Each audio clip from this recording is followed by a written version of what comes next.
ఈరోజు మన రెసిపీ వచ్చేసి మరమరాలు పెరుగు వేసి చేసిన ఈ బ్రేక్ఫాస్ట్ చాలా రుచిగా చాలా టేస్టీగా అయితే ఉంటుంది. ఈ బ్రేక్ఫాస్ట్ వచ్చేసి ఇంట్లో వాళ్ళందరికీ నచ్చుతుంది, అంత బాగుంటాయండి. ఇంకెందుకు ఫ్రెండ్స్ ఆలస్యం, ఎలా చేయాలో ఏంటో అనేది వీడియోలోకి అయితే వెళ్ళిపోయి చూద్దామా మరి. ఇంకా ఇప్పుడు ముందుగా ఒక మిక్సీ జార్ అయితే తీసుకొని అందులోకి 1 కప్పు మరమరాలు అయితే వేసుకోవాలి. ఇంకా ఇప్పుడు ఇదే కప్పుకి 1/2 కప్పు గోధుమ పిండి అయితే వేసుకోవాలి. 1 కప్పు మరమరాలకి 1/2 కప్పు గోధుమ పిండి అయితే వేసుకోవాలి. ఇంకా ఈ 2 వేసుకొని ఇంకా ఇలా మూత పెట్టేసుకొని స్మూత్గా గ్రైండ్ చేసుకోవాలి. ఇంకా ఇలా గ్రైండ్ చేసుకున్న తర్వాత ఒక బౌల్ తీసుకొని ఇంకా అందులోకి అయితే ఈ పౌడర్ని అయితే వేసుకోవాలి. ఇంకా ఇప్పుడు ఇందులోకి రుచికి తగినంత సాల్ట్, ఇంకా ఇప్పుడు ఇందులోకి 1/4 కప్పు దాకా పెరుగును కూడా వేసుకుంటున్నా. మనం ఒకటేసారి వేయకూడదు, పెరుగు చూసుకొని వేసుకోవాలి. ఇంకా ఇప్పుడు పిండి మొత్తాన్ని ఇలా బాగా కలుపుకోవాలి, ఎక్కడ ఉండలు లేకుండా సాఫ్ట్గా చపాతీ పిండిలాగా సాఫ్ట్గా వచ్చే వరకు అయితే పిండిని అయితే తడుపుకోవాలి. ఇంకా ఇక్కడ వాటర్ ఏమి యాడ్ చేయడం లేదండి, మొత్తం పెరుగుతోనే తడుపుకోవాలి. ఇంకా ఒక 3 స్పూన్ దాకా అయితే పెరుగు అయితే వేసుకున్నాను. పిండి కొంచెం గట్టిగా ఉండనేసి ఇంకా చూడండి పిండి ఇలా సాఫ్ట్గా వచ్చే వరకు అయితే బాగా కలుపుకోవాలి. ఇలా సాఫ్ట్గా వచ్చిన తర్వాత ఇప్పుడు ఇందులోకి 1 స్పూన్ ఆయిల్ అయితే వేసుకుంటున్నా. ఇంకా ఈ ఆయిల్ కూడా వేసుకొని మొత్తం ఒకసారి బాగా కలుపుకోవాలి. ఇంకా ఇలా సాఫ్ట్గా కలుపుకున్న తర్వాత ఇంకా ప్లేట్ అయితే పెట్టుకొని ఒక 10 నిమిషాలు పక్కన పెట్టేసుకుంటే మనకు పిండి అనేది సాఫ్ట్గా నానుతుంది. ఇంకా ఒక 10 నిమిషాల తర్వాత అయితే ఇంకా పిండి చూడండి చాలా సాఫ్ట్గా అయితే ఉంది కదా. మనం ఈ పిండిని ఒకసారి ఇలా బాగా కలుపుకుందాం. ఇంకా మనం ఏ దాని మీద చేస్తున్నామో ఇంకా పొడిపిండిని అయితే చల్లుకోవాలి. ఇలా పొడిపిండిని చల్లుకొని ఇంకా చూడండి నేను ఇక్కడ మొత్తం ఇలా రౌండ్గా చేసుకుంటున్నాను, ఎక్కడ క్రాక్స్ లేకుండా. ఇంకా ఈ పిండి మొత్తాన్ని ఇలా పెట్టుకొని ఇలా డిప్ చేసుకోవాలి.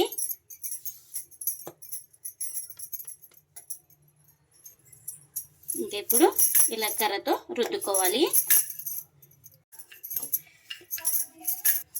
ఇంకా వీలైనంత పలుచగా రుద్దుకోవాలి. ఇంకా ఇలా అయితే రుద్దుకున్నాను నేను. ఇంకా ఇలా రుద్దుకున్న తర్వాత ఇలా కాస్త పైన పొడి పిండిని కూడా చల్లుకోవాలి ఇలా లైట్గా. ఇంకా ఇలా పొడి పిండిని చల్లుకున్న తర్వాత ఇక్కడ ఈ చివరి నుంచి ఇలా ఫోల్డింగ్ అయితే చేసుకోవాలి. ఇక్కడ చూపిస్తున్నాను కదా వీడియోలో, ఈ విధంగా ఫోల్డింగ్ అయితే చేసుకోవాలి. ఇంకా ఈ చివరి నుంచి ఆ చివరి వరకు చూడండి ఇలా. ఇంకా ఇలా ఇప్పుడు నేను ఇక్కడ 3 భాగాలుగా అయితే పిండిని అయితే డివైడ్ చేస్తున్నాను. ఇలా డివైడ్ చేసుకున్న తర్వాత ఇంకా ఫస్ట్ ఒక పిండి ముద్దను తీసుకొని ఇలా నేను ఇక్కడ వీడియోలో చూపిస్తున్నాను కదా ఇలా ప్రెస్ చేసుకోవాలి. ఇలా ఎక్కడ క్రాక్స్ లేకుండా అడ్జస్ట్ చేసుకోవాలి. చూడండి ఈ విధంగా అయితే ఉండాలి. ఇంకా ఇలా చేసుకున్న దాన్ని ఒక ప్లేట్లోకి అయితే తీసుకుంటున్నా.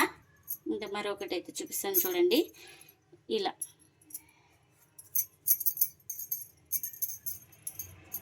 ఇంకెన్నైతే అన్ని ఇలానే చేసుకోవాలి.